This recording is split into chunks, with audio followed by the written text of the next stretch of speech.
عزیز طلبہ و طالبات السلام علیکم۔ ہم ابھی اپنے درسی کتاب کی جو پہلی نظم ہے معرفت اللہ تعالی اسے پڑھ رہے ہیں، اور پچھلی 2 ویڈیو میں ہم نے اس کے کچھ حصے کو سمجھا تھا۔ اب آج کا جو ویڈیو ہے اس میں ہم اس کے آخری کے 2 اشعار کو سمجھیں گے اور اس کے بعد اس نظم کو مکمل کر لیں گے۔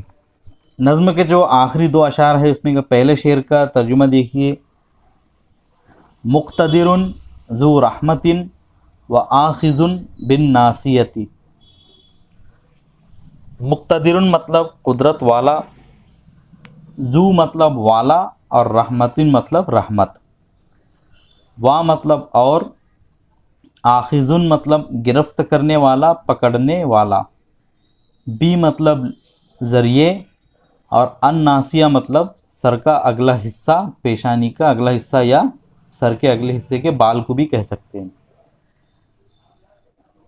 ذو جو لفظ ہے اس کے معنی ہوتے ہیں والا، اور رحمتن یہ مضاف الیہ ہے۔ ذو اکثر یہ ہمیشہ مضاف کے طور پر ہی آتا ہے، لہذا رحمتن اس کا مضاف الیہ ہے، مضاف الیہ ہونے کی وجہ سے حالت جر میں ہے۔ وا حرف عطف ہے، آخذون یہ معطوف بن جائے گا مقتدر اور ذو رحمتن کا، بھی حرف جر ہے، اور الناصیتی مجرور ہے، حالت جر میں ہے۔ ترجمہ کریں گے اس کا، وہ قدرت والا ہے یا رحیم ہے۔ یہاں پہ دیکھ رہے ہیں آپ کہ اس شعر میں وہ کے لیے کوئی لفظ نہیں آیا ہے، لیکن اس کے باوجود میں نے یہاں پہ وہ لکھا ہے۔ تو ہم یہاں پہ ہوا جو لفظ ہے یہاں پہ ہم سمجھیں گے کہ وہ ہے یہاں پہ، اگرچہ لکھا نہیں گیا، کیونکہ جو باتیں ہو رہی ہے وہ پورے اللہ تعالیٰ کے تعلق سے ہو رہی ہے، تو ہم اس کو وہ کو یہاں پہ ایڈ کر دیں گے اپنے طرف سے تاکہ ترجمہ صحیح ہو سکے۔ وہ قدرت والا، رحمت والا، رحیم ہے، یعنی اللہ تعالیٰ جو ہے تو وہ قدرت والا بھی ہے، ہر چیز پر قادر بھی ہے، اور ساتھ ہی ساتھ رحمت والا بھی ہے اور رحیم بھی ہے، اور پیشانی یا سر کے اگلے حصے سے گرفت کرنے والا بھی ہے۔ یعنی اس کا مطلب یہ نہیں کہ وہ رحمت والا ہے تو وہ ہر ایک کو چھوٹ دے کر رکھا ہے، بلکہ جب پکڑنے پر آتا ہے، گرفت کرنے پر آتا ہے، تو پھر وہ سر کے اگلے حصے سے بھی پکڑ لیتا ہے، سر کو حصے سے گرفت بھی کر لیتا ہے۔ یہ سر کے اگلے حصے سے گرفت کرنا یہ عربی کے اندر ایک طرح کی تعبیر ہے، ایک طرح سے بات کرنے کا یا بات بتانے کا انداز ہے، جو یہ بتاتا ہے کہ کوئی شخص بہت مضبوط گرفت ہے، جس کی بہت سختی سے پکڑ کرنے والا ہے۔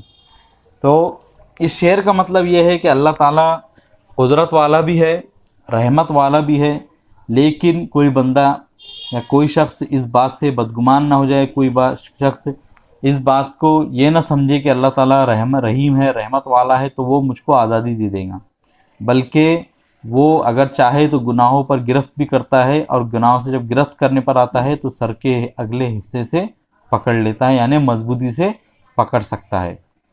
فخف من اللہ الذی یعلم کل خافیہ۔ فا مطلب تو، خف مطلب ڈرو، من مطلب سے، اللہ اللہ، الذی مطلب جو کہ، یعلم مطلب وہ جانتا ہے، کل مطلب ہر، اور خافیہ مطلب چھپا ہوا۔ من حرف جر ہے اور اللہ ہی اس کا مجرور ہے، یعنی یہ حالت جر میں آ رہا ہے اس لیے کہ حرف جر کے بعد ہے۔ الذی مطلب جو کہ، یعلم مطلب وہ جانتا ہے، فعل مضارع ہے، کل مضاف، خافیتی مضاف الیہ، مضاف الیہ دونوں مل کر بنیں گے مفعول بہ یعلم کا، اسی لیے آپ دیکھ رہے ہیں کہ کلّا کے آخری حرف پر ہم کو زبر دکھائی دے رہا ہے۔ ترجمہ اس کا، تو ڈرو اس اللہ سے جو ہر چھپی ہوئی چیز کو جانتا ہے، یعنی یہ کہ کوئی بندہ اس خوشگمانی میں مبتلا نہ ہو جائے کہ اللہ تعالیٰ رحمت والا ہے، رحیم ہے تو وہ مجھے کھلی آزادی دے دے گا، بلکہ وہ رحمت والا ہے ہی لیکن قدرت والا بھی ہے، گرفت بھی کرنے والا ہے۔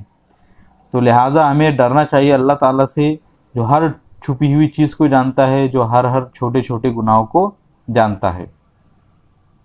مجھے امید ہے کہ آپ نے آج کے اس سبق میں جو پڑھا ہوگا جو اشعار کو دیکھا ہے اسے آپ اچھے طریقے سے سمجھ گئے ہوں گے، اس کے مشکل الفاظ کے معنی کو آپ نے نوٹ کر لیا ہوگا، اور ان میں جو قواعد آئے ہیں تو اس کو بھی آپ سمجھ رہے ہوں گے۔